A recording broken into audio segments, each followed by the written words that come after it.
Hello, students. In this chapter, Human Health and Disease, we have discussed basic about the health, disease, immunity, vaccination, immunization. In this third lecture, we will discuss allergies. Okay. So, what is allergies? Allergy, you know, because it is a common problem. The definition is the exaggerated response of immune system to certain antigens present in the environment is called allergy. Okay, means it is your immune system which responds more intensively, more extremely it responses towards certain particles which may be present in the environment, so that uh, it shows allergic problems. Okay, the substances to which such immune responses is produced are called allergens. Okay, the particles which are present in the environment due to which you feel allergic response, those particles are known as allergens, and the antibody which is produced against these allergens are immunoglobulin E type. Okay, so you have to remember, during the case of allergy, the antibody which is produced in your body is IgE. Okay, so what are the allergens? Example of common allergens are mites in the dust. Mites means termite, along with the dust. Sometimes dust itself act as allergen. Pollen grains, which may be present in the air. Animal dander.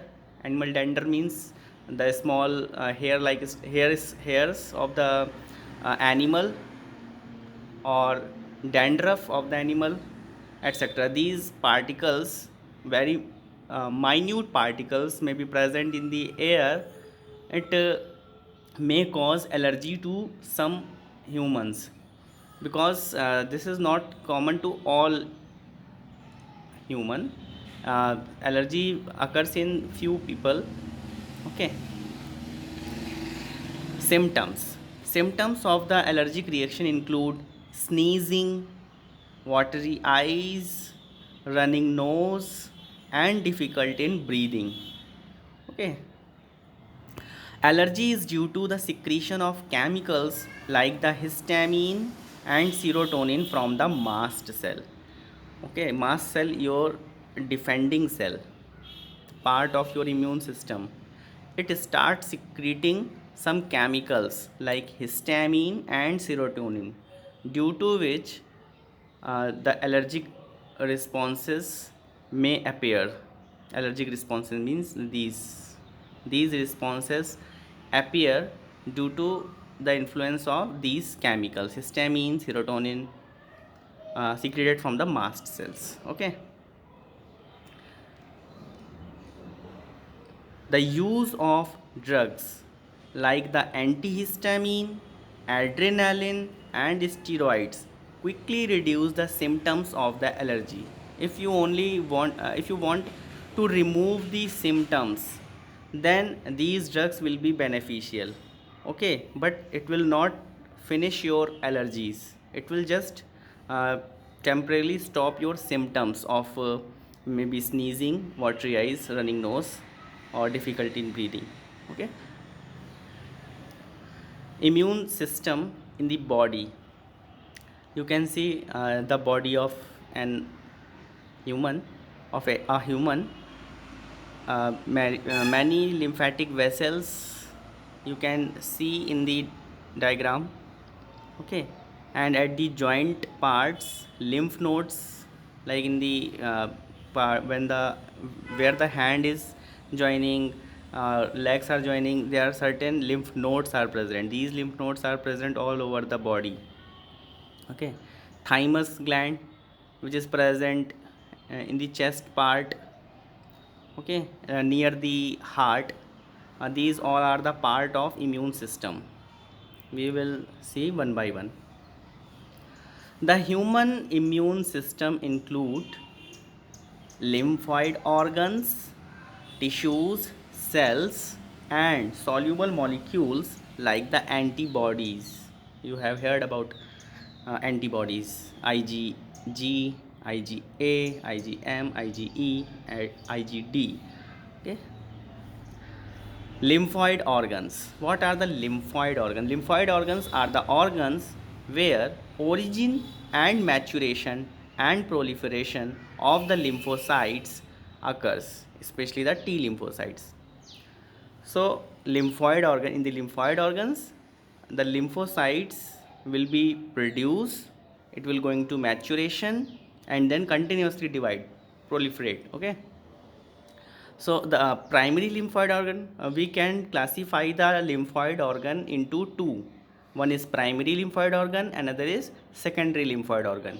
In primary lymphoid organ, production and maturation is taking place, while in secondary lymphoid organ, this is the place, secondary lymphoid organ are the place where fighting occurs with the foreign particles or the antigens. Okay, so that will be the site of interaction between the antigen and the lymphocytes. Okay, so the lymphoid organs classified into two, primary and secondary. Here primary lymphoid organ is you can see it includes bone marrow and thymus. So bone marrow, in the bone some cavities, some sinuses are present, in which blood cells will be formed, and in that blood cells, along with the blood cells, lymphocyte will be formed. So bone marrow produce B lymphocytes, that is why it is called B. And in thymus, T lymphocyte will be formed, therefore it is written as T. Okay, so B lymphocytes and T lymphocytes will be formed here. So thymus, you can see in this diagram. This thymus, when a baby is born, when a child is born, it contains the largest size of thymus. But as it starts growing up to the adult stage, this thymus becomes shorter, and in very old age, thymus is absent. That is why in the older age, immune system is not good, it decreases because thymus gland reduced. After the maturation, lymphocyte migrate to the secondary lymphoid organ, like in the spleen, lymph nodes, tonsils, Peyer's patches of the small intestine and appendix. They provide the site for interaction lymphocytes with the antigen. Okay, in the secondary lymphoid organ, there is interaction between the lymphocytes with the antigen so that they can kill the antigens. Secondary lymphoid organ includes spleen. Spleen is the organ which is present just beneath the diaphragm towards the left side of the body, like here, near the stomach. Lymph nodes, there are various lymph nodes present all over the body. Okay, especially present at the joint parts. Tonsils in the buccal cavity, last part, towards the pharynx, and along with the salivary gland, you can see the tonsils. Peyer's patches, along with the Peyer's patches is associated with small intestine and appendix. These all are the secondary lymphoid organs. Okay, so you have to remember what are the primary lymphoid organ. Primary lymphoid organs are only two. One is bone marrow, and that is thymus. Bone marrow produce B lymphocyte, thymus produce T lymphocytes. And after the maturation, these lymphocytes migrate to the secondary lymphoid organs for interaction with the antigen. Secondary lymphoid organ includes spleen, lymph nodes, tonsils, and Peyer's patches. Okay.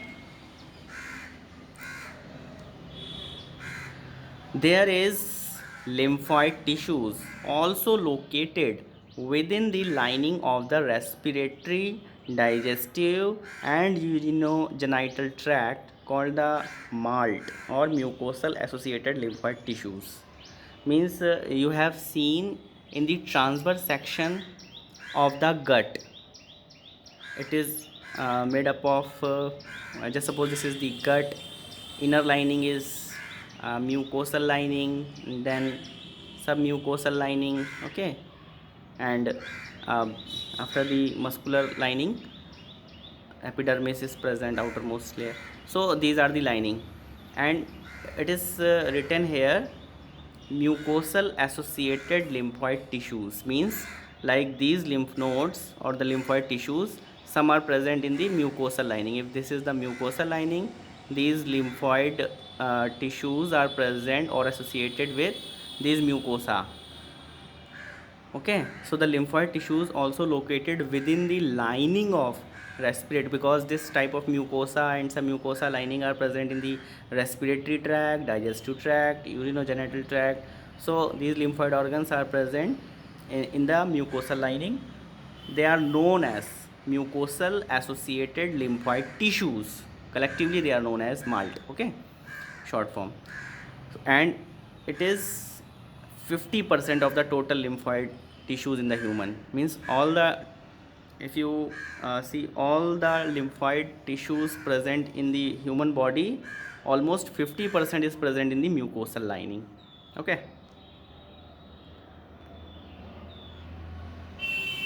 so this is about the immune system in the body. Now the next topic is AIDS. The full form is acquired immunodeficiency syndrome. Why the AIDS so named? Acquired. You know about the acquired. There are two type of immunity.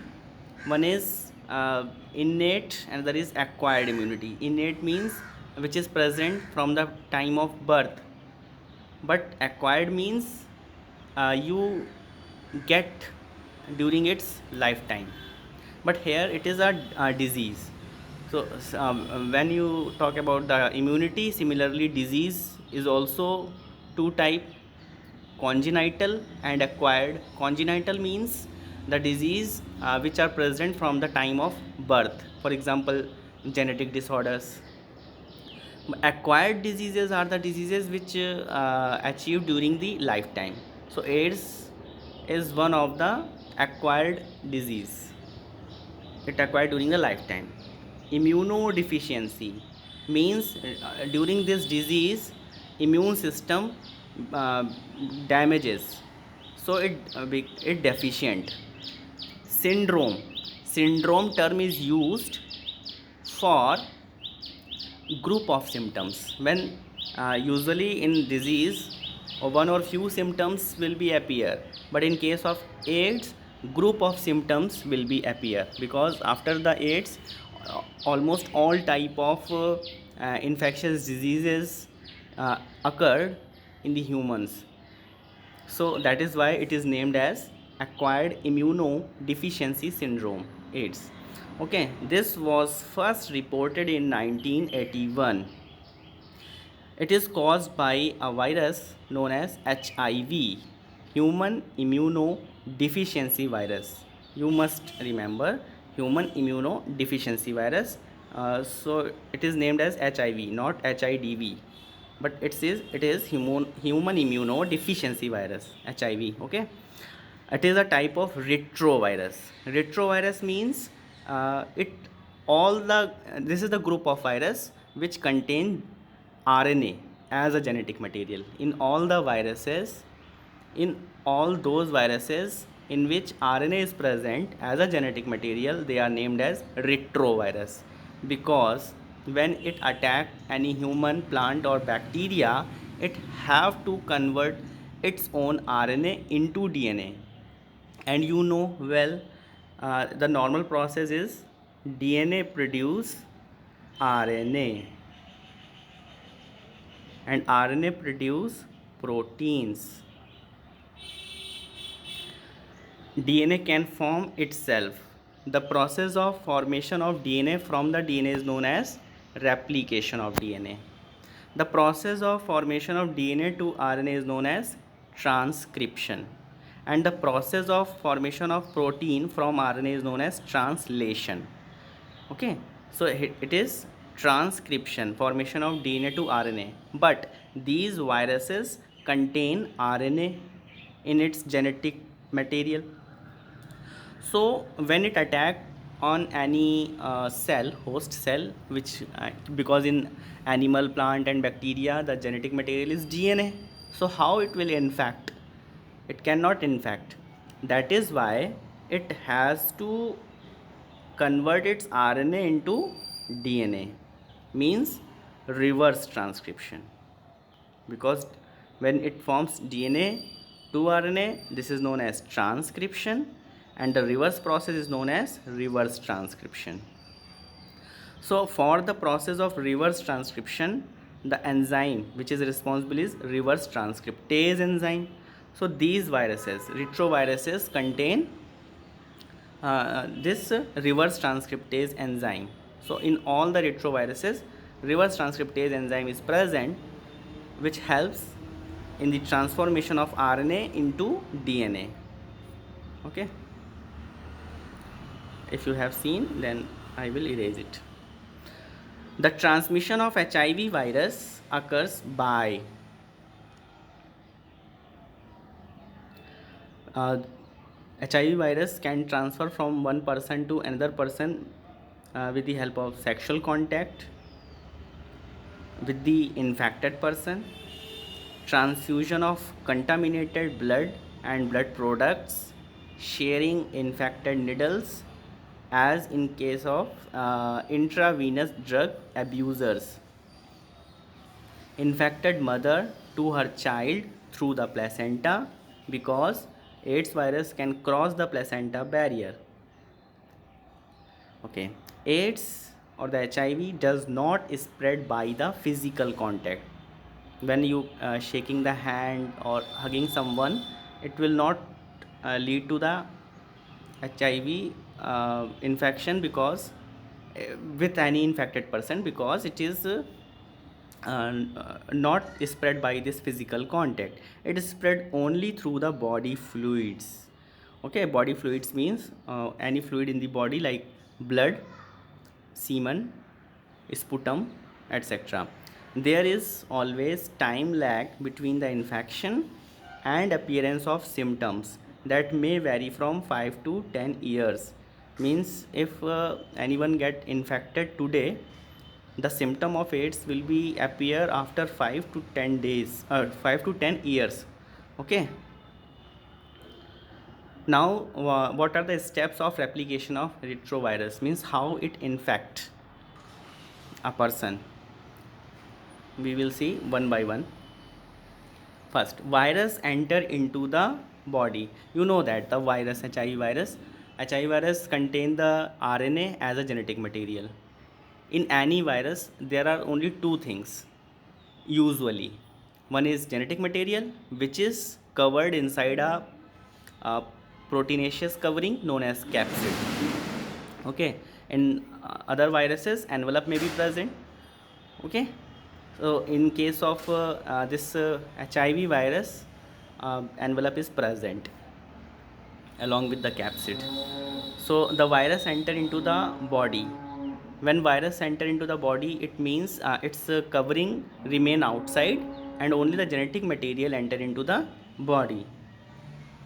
Virus now enter into macrophages of person. Macrophages, it directly attack on macrophages. That is why it is so much severe, so dangerous. Virus now enter into the macrophages cells of the person. Third step, in the macrophages, the viral genome, which is a RNA, produce viral DNA with the help of reverse transcriptase enzyme. Okay, now this viral DNA gets incorporated into the host cell's DNA, means the DNA of the virus get attached with the DNA of the host cell, and directs the infected cells to produce virus particles. When its DNA get attached with the host genome DNA, then the host genome uh, will always follow its information. And what the information will be provided? Just continue to divide myself, so the whole genetic material will continuously divide. So along with the genome, the viral DNA will also continuously producing. So directs the infected cells to produce virus particles. Means at one side the DNA will be produced, and at another side its covering will also produce. The macrophages continue to produce virus, and in this way it acts as HIV factory. Simultaneously, HIV enter into helper T lymphocytes, replicates and produce progeny viruses. Okay, the HIV virus is so much dangerous because it directly attack on immune system, immune cells. So there is no time to response. Okay, progeny virus released into in the blood attack on other helper T lymphocytes.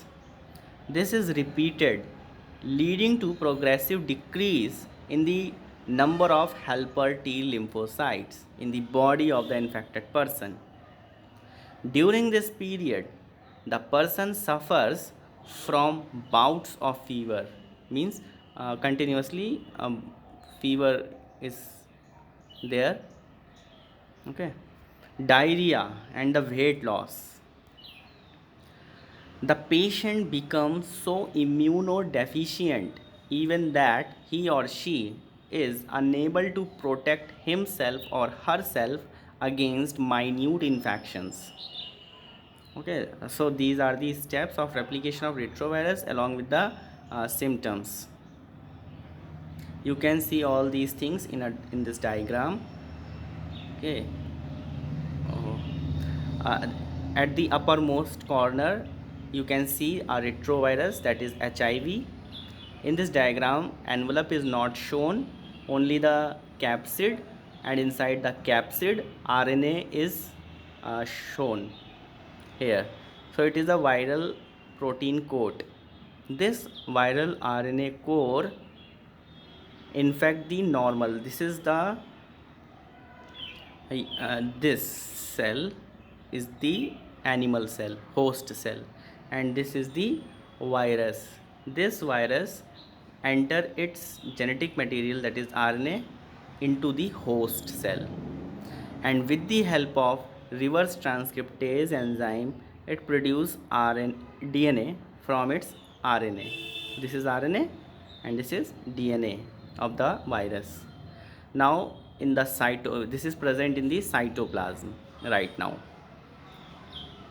This DNA now enter into the nucleus to incorporate with the DNA of the host. When this incorporate into the host cell here, along with the division of the DNA or the multiplication of the DNA, RNA and proteins will also form. So the new viral RNA is produced by the infected cell, and along with that RNA, its protein coat will also form because it is directed by the genome. And when this cell is filled with so many virus particles, it will rupture the cell, come outside and infect another cell. So this may be the macrophages, helper T cells, and in the similar manner it infect almost all the cells. Okay. Diagnosis. How can we detect the AIDS in the body? It is detected with the help of ELISA. ELISA means enzyme linked immunosorbent assay.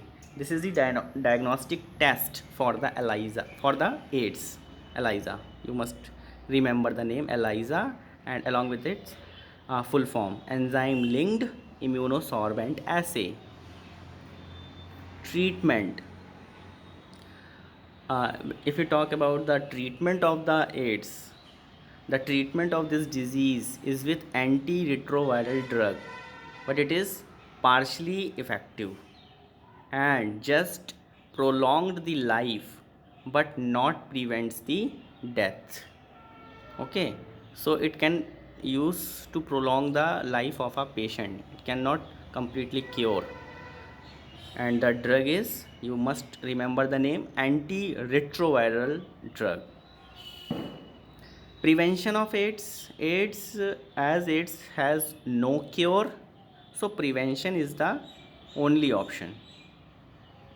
In our country, the National AIDS Control Organization, that is NACO. Okay, NACO full form is National AIDS Control Organization. In our country, the NACO and the other NGOs, non-governmental organizations, are doing a lot to educate people about AIDS, because education is the uh, method or the prevention method of for the AIDS. WHO has started a number of programs to prevent the spreading of HIV infection. Okay, you can go through your NCRT and there are some programs, some little methods are given there which can prevent the AIDS, because awareness is the prevention. So this is all about the AIDS. Now the next topic is, new topic is cancer, another most dangerous disease. Cancer is one of the most dreaded disease. Dreaded means most fearful disease. Cancer is one of the most dreaded disease of the human being and is a major cause of death all over the world. Normal cells shows a property called contact inhibition, by the virtue of which contact with the other cells inhibit their uncontrolled growth. Cancer cells lost this property. What the thing occurs in the cancer? In the cancer, a cell which is a cancerous cell undergo continuous uncontrolled growth, okay, which forms the tumor, and if tumor becomes so much severe, it will leads to death. What occurs in the normal cells? If the cell is normal, then when it divide, and if it feels in the nearby there is lots of cells, then it will not divide further, it will stop its growth, that is called controlled growth. So how it feel? This is called contact inhibition. Means the normal cell is continuously in contact with the nearby cell, so uh, it divides in a controlled way. If there is requirement of division, then it will divide. If there is no requirement of cells, then it will not divide. That is why it is called contact inhibition. Okay, it remain in contact, and if there is no requirement, then it will not divide. But in case of cancerous cell, this contact inhibition property is absent. So whether bulk of the cells are present nearby the cancerous cell, it continuously, even it remain continuously dividing and forms the tumor. Okay, that is why it is called uncontrolled growth. So here few characteristics are given which states the difference between a normal cell and a cancerous cell with respect to the some characteristics. First is morphology. You know the morphology, external appearance of any body or a cell is known as morphology. So what occurs in the with the normal cell? Normal cell have uniform shape and size, but in case of cancerous cell, have a large variety of size and shape of the cell. Its nucleus becomes irregular in structure and have relatively small cytoplasm. Okay, this is the morphology of the normal cell and the cancerous cell. What about the reproduction and the cell death? When it is a normal cell stop dividing when too much of its kinds are present. These cells grow and divide in controlled manner and follow a predictable cycle. Normal cells undergo the process of apoptosis. Apoptosis means self destruction if they detect any abnormalities and damage in their organelles. Okay, apoptosis means the cells can destroy itself if there is any deformity in the cell, any abnormality in the cell. So it is good property, but in case of cancerous cell it don't stop growing, resulting to the appearance of tumor. A tumor means a cluster of mutant cell. Means if any cancerous cell, whether it is having so much deformities, it it do not agree with any other cells, it continuously going to divide and produce a tumor. Tumor means a cluster of group of mutant cell. Okay, next one is, next property is communication with the other cells. The normal cell communicate with each other for the proper functioning, but the cancerous cell do not communicate with each other. Okay, next property is adhesion and invasion. Adhesion and invasion. Adhesion means attachment, means if this is a cell, it adhere on it this surface. This is the surface and this is the cell. This is called adhesion. And invasion means entering of something inside the cell or in a fluid. So when we talk about a normal cell, these cells have external membranes that allow them to bond with each other. So if it is a normal cell, its outer surface contains some structures, and these structures helps in adhesion or the attachment with the another cells. Along with that, these membrane allow the some particle to come in or goes out, but not allow all the particles. Okay, therefore the cell membrane is known as selectively permeable. So this is the property of normal cell. But in case of cancerous cell, they lose the molecule that keep the cell bonded together. These cells have the ability to invade or spread to the other parts of the body by traveling through the blood stream or the lymphatic system. This property is known as metastasis.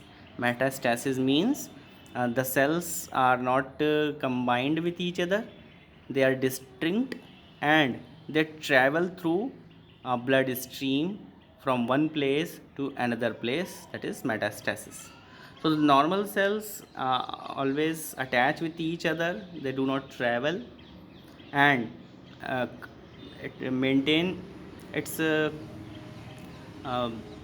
its cell membrane maintain its control over the substances. But in case of cancerous cells, they do not bind with each other with, with any cementing material, and it may be travel from one place to another place with the help of blood stream or the lymphatic fluid. Okay, this is known as metastasis in case of cancerous cell. The next property is specialization.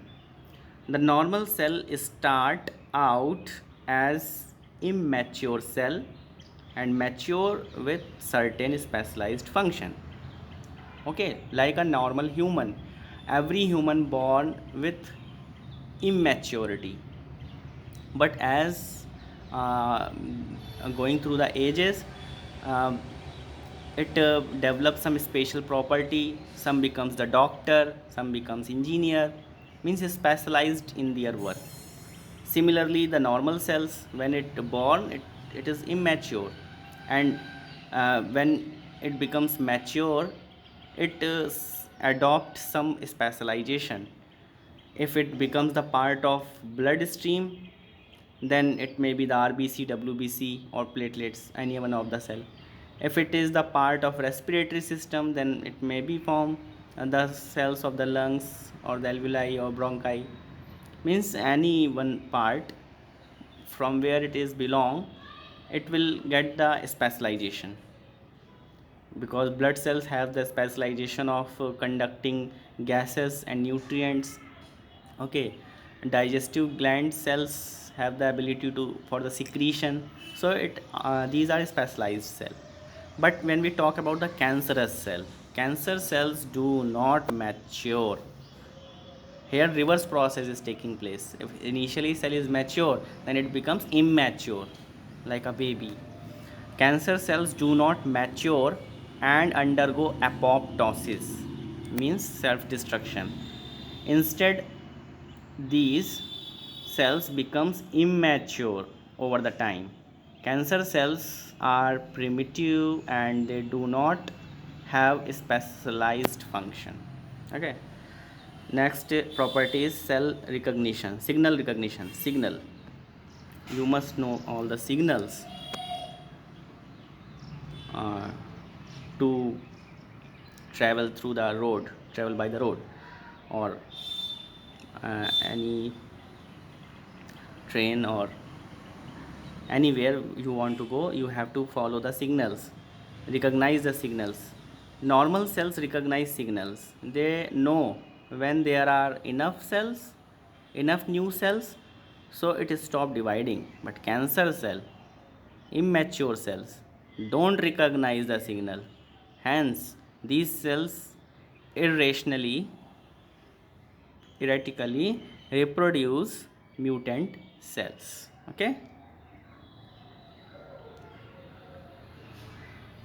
uh, okay, so these are the differences between the normal cells and the cancerous cells.